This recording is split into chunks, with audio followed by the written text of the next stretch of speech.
Welcome to The Explainer. Today, we're diving into something that is just truly timeless. We're looking at Russell H. Conwell's legendary 60-year-old recording of a speech called Acres of Diamonds. And let me tell you, it's an absolute masterpiece. It directly challenges a really common fundamental human flaw, that whole illusion that success always lives somewhere else. You know the feeling, right? Well, today we're going to learn how to actually see the incredible opportunities that are already sitting right in front of us. And we'll do it by breaking down the unforgettable stories that made this speech so famous in the first place. So let me ask you a crazy question. Have you ever thrown away everything you own to search for something you already had? I mean, it sounds absolutely insane when you say it out loud, doesn't it? But as we're about to see, this tragic, dramatic irony is actually at the very core of today's source material. It really sets the stage for an incredible historical legend that has influenced literally millions of people over the last century. Okay, let's dive right into this. Section 1. The Legend of Ali Hafed, the Persian Farmer's Fatal Search. All right, so picture this. Our story begins many years ago, with Conwell traveling down the Tigris and Euphrates rivers. He had this old Arab guide who shared an incredibly engrossing tale about an ancient, wealthy Persian farmer named Ali Hafed. Now, this guy owned vast orchards, huge grain fields, and beautiful gardens. He had money and interest. He was rich. And because he was rich, he was entirely contented. But then, everything changed. A visiting ancient Buddhist priest sat by Ali Hafed's fire and totally broke down the surreal cosmic formation of the earth. He explained how the Almighty whirled a bank of fog into a solid ball of fire. Then these massive floods of rain fell to cool the outer crust. And finally, internal molten fires burst outward, thrusting up mountains, valleys, and, if the cooling happened at just the exact right speed, diamonds. And I love how the priest described it with this beautiful, impressionistic idea. He said, "A diamond is a congealed drop of sunlight." He told Ali Hafed that with just a thumb-sized diamond, he could purchase the entire county. Now, hearing this made Ali Hafed feel instantly poor. I mean, think about that. He hadn't actually lost a single thing on his magnificent farm, right? But he went to bed feeling totally impoverished simply because he became discontented. Suddenly, he wanted a diamond mine. The priest had told him that diamonds are found in rivers running through white sands between high mountains. So literally on day one, Ali Hafed sells his entire vast farm, leaves his family with a neighbor, and just sets off to search. Fast forward a few years later, and we see him wandering through Europe in rags, wretchedness, and complete poverty. Finally, on his last day, utterly ruined and starving, he cast himself into the incoming tide at the Bay of Barcelona and sinks beneath its howling crest. It's just a heartbreaking descent. But wait, while Ali Hafed is meeting this tragic end, searching the entire world, let's shift the focus back home. The man who actually purchased Ali Hafed's farm was just going about his normal day. He led his camel into the garden to drink from the shallow brook, and he noticed this curious flash of light coming from the white sands of that stream.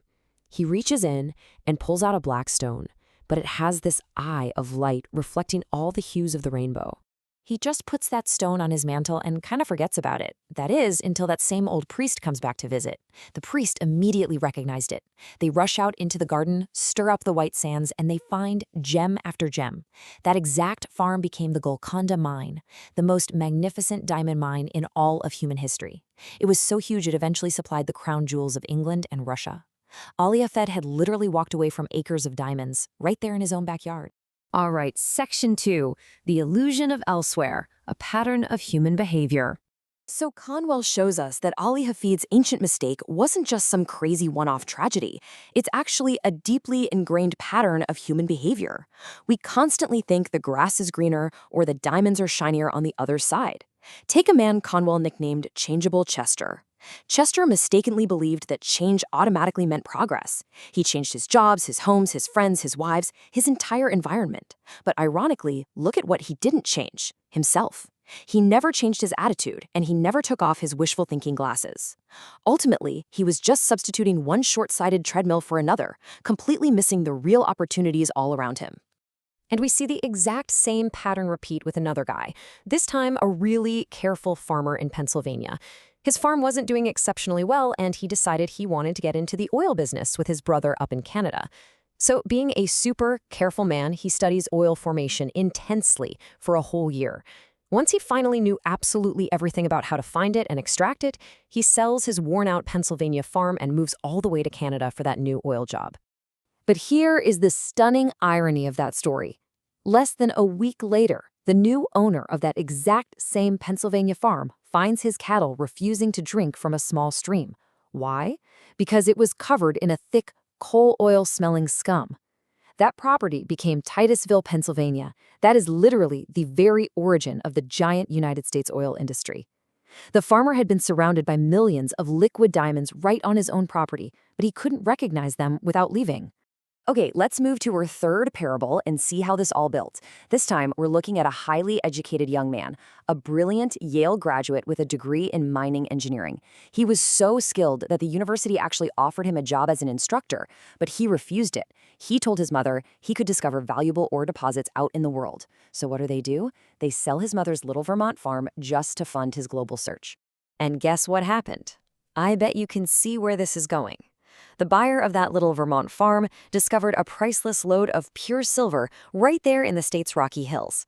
It was literally the first time silver was ever discovered there. This young Yale engineer had the immense knowledge to spot ore, but because he completely refused to search close to home, he left pure silver behind in New England. Moving right along to Section 3, The Secret of Common Sense, the Tools for Digging. So what does this all mean? How do we stop making this catastrophic mistake? We need to shift away from these tragic historical parables to the practical reality of your own life. How do you uncover the wealth and opportunity right beneath your feet before someone else does? Well, Conwell passionately argued that unparalleled opportunities exist right now, even for folks without capital. He said, all you need to take the first step toward success is common sense, not copper sense. You don't need a massive financial investment to start founding a fortune. You just need to apply profound, fundamental common sense to the environment you are already standing in. So, practically speaking, what does that actually look like? Well, common sense is the actual map by which you find the diamonds. It's the spade by which you dig them up, and it's the knowledge to use them wisely.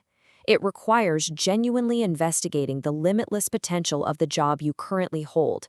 It's about looking around, really looking around, and finding ways to provide additional, better service to your present customers, your friends, and your neighbors. And our final section, Section 4, Diamonds in Your Backyard, Where to Look Now. Let's bring this directly to you. The core lesson from Conwell's incredible lecture is that greatness requires a shift in your attitude, not a change in your location or your vocation. You don't need to run to the mountains of the moon to find your fortune. Your acres of diamonds exist within an expanding circle of opportunity. True success starts within yourself, and then it expands outward. It goes to your family, to your neighborhood, to your own job, your community, and eventually out to your state and country. It's just this ever-widening circle with you squarely at the center, built on humility, the fear of God, and a genuine love and desire to serve your fellow man. Which brings us to the absolutely most important question of all. What flash of light are you currently overlooking in your own backyard? Before you decide to pack up, change careers, or chase some distant dream across the country, take a moment to really look at the landscape you are already standing on. Investigate the rough diamonds you walk past every single day. The opportunity is already there. You just have to dig. Thanks for joining me for this explainer, and seriously, keep your eyes open.